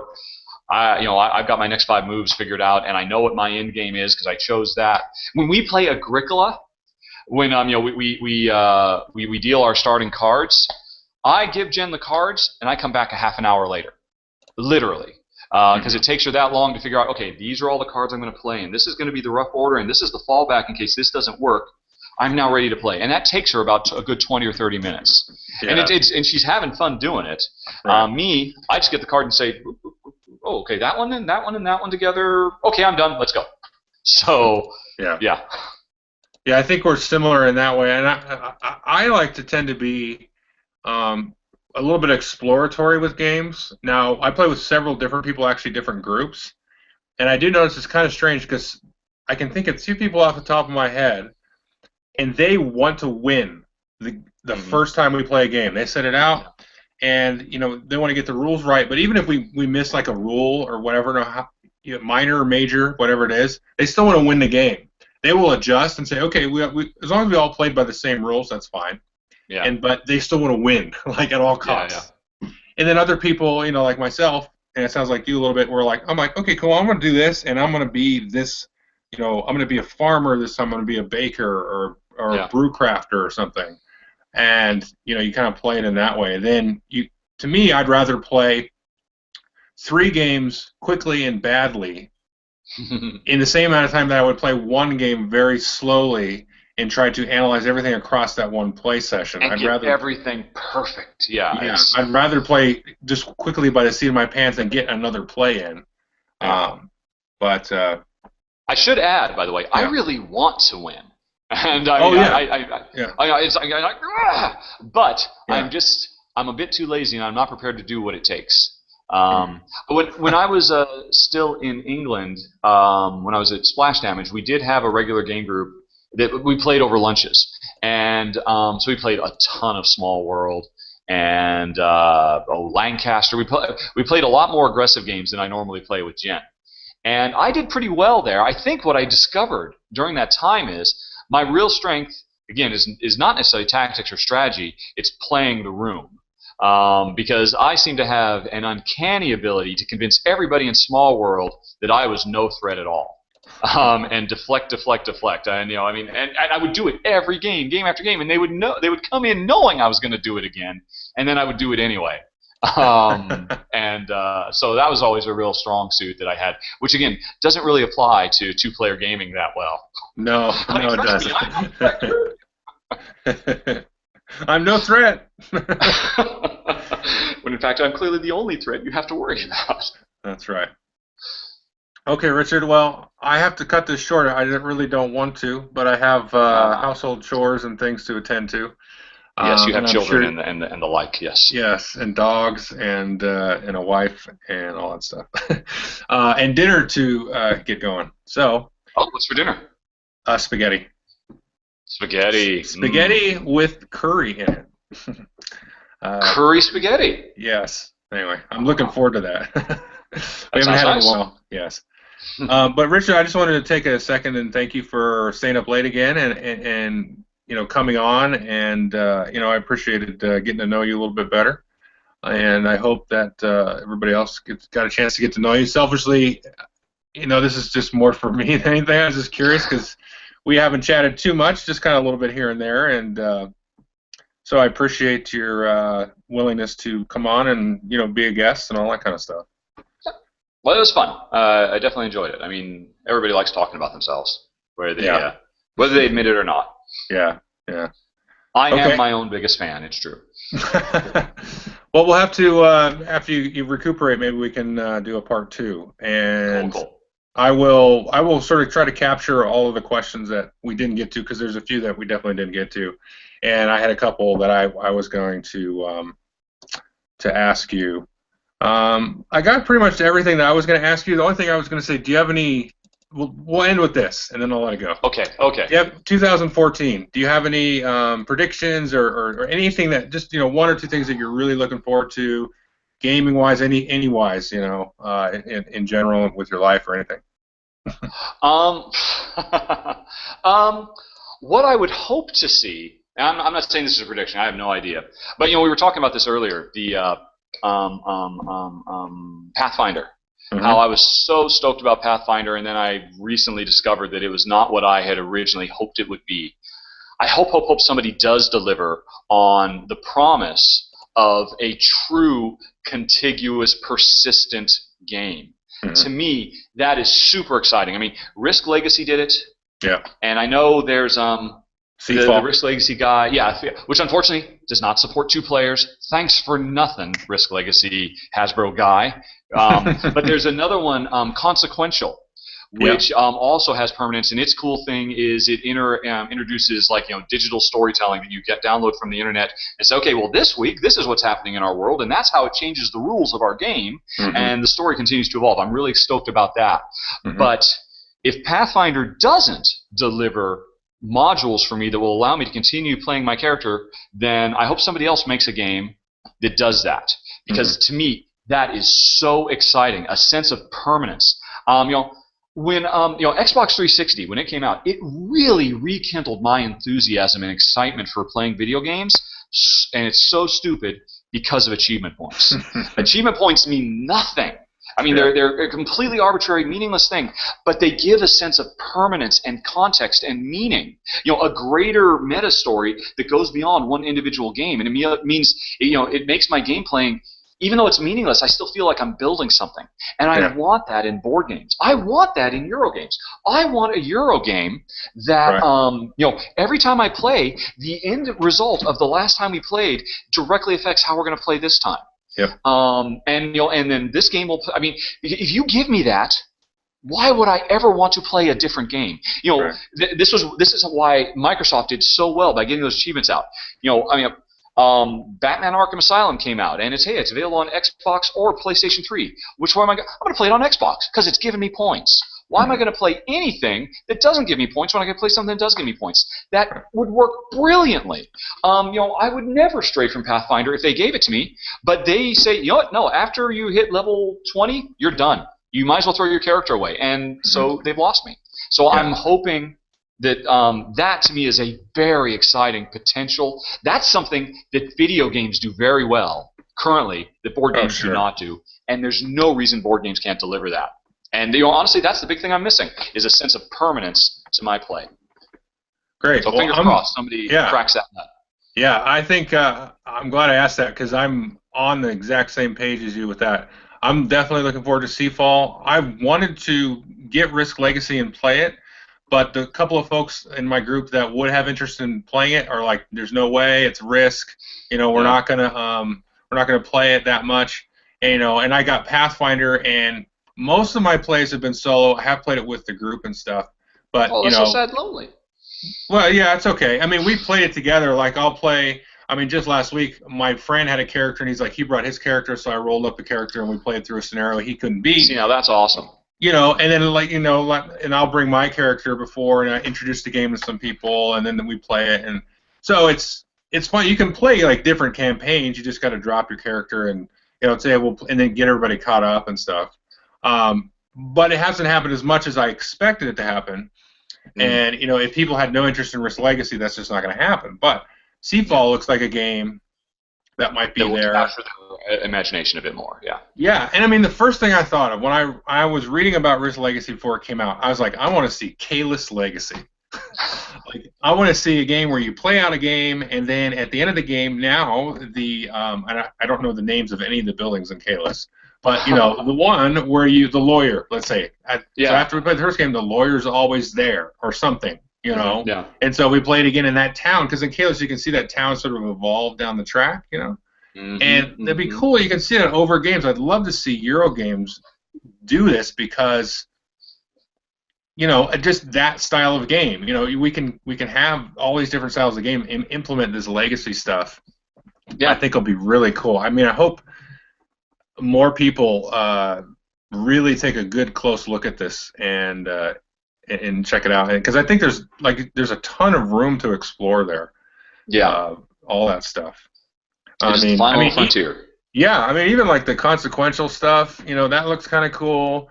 And you think about some of these MMOs and stuff that are online. I mean, some of the coolest parts of those they've kind of gone away from it. I don't play any of them anymore. But, I don't know if you ever saw the original Ultima Online game. Oh, yeah, of course, yeah. Mm-hmm. Yeah, and that was less of what I like to call like a theme park idea, where like World of Warcraft and those new ones, it's kind of like you get in a ride with your other group members, and you ride through a dungeon crawl, and you go through and you fight these bosses. We have carefully created for you. Yes. Exactly. Which is cool. I mean, I've played that and enjoyed that. But the thing with Ultima is I did something and I built a house, and then my friends that lived locally, we all built houses together. We had our own little village, and we had on the server I played, there was a big place called Oasis up at the top of the map where there's a huge desert, and these folks built a giant town. They had player-enforced rules and guards. They had Friday night fight nights every Friday at like 6 p.m. Yep. And all that stuff. And I mean, if you could do something like that with a board game where you could revisit this world that you create together, because like we talked about at the beginning, that's the thing about makes board games different than movies a little bit, is you create that stuff together. Anyway. But yeah, cool. I completely agree. That's what I'm excited about. Maybe Pathfinder still give it. I mean, I still my Harsh, my Dwarven Ranger. His primary weapon is a Deathbane crossbow, and I still remember. I mean, this was 6 months ago that we were on an adventure, and Jen stumbled across a treasure chest. And it was a long shot. She shouldn't have made it, but she rolled incredibly lucky, got it. All these weapons spilled out, and now it's my favorite weapon. That weapon is not just some meaningless throwaway piece of equipment. There's a story that Jen and I share. Yeah. And and that's why I don't want to throw that character away. I don't want to throw that weapon away. Someday when I get a weapon that's so good that I have to retire my old Deathbane crossbow, that'll be an emotional, meaningful thing for me. Yes. If Pathfinder continues to support my character and allow me to continue to grow it past level 20. And but again, if they don't do it, somebody will, and that person will have a subscriber for life, right here anyway. Yeah. Okay, sir. Good. That's good. A good way to end it. I appreciate it. Yep. We'll talk some more later, and maybe we'll have you on, in a somewhat near/distant future. And cool. Anyway, thanks again, Richard. Take care. I'm looking forward to your next video. Thanks. Okay. All right. Talk to you later. Bye-bye. See ya. Bye.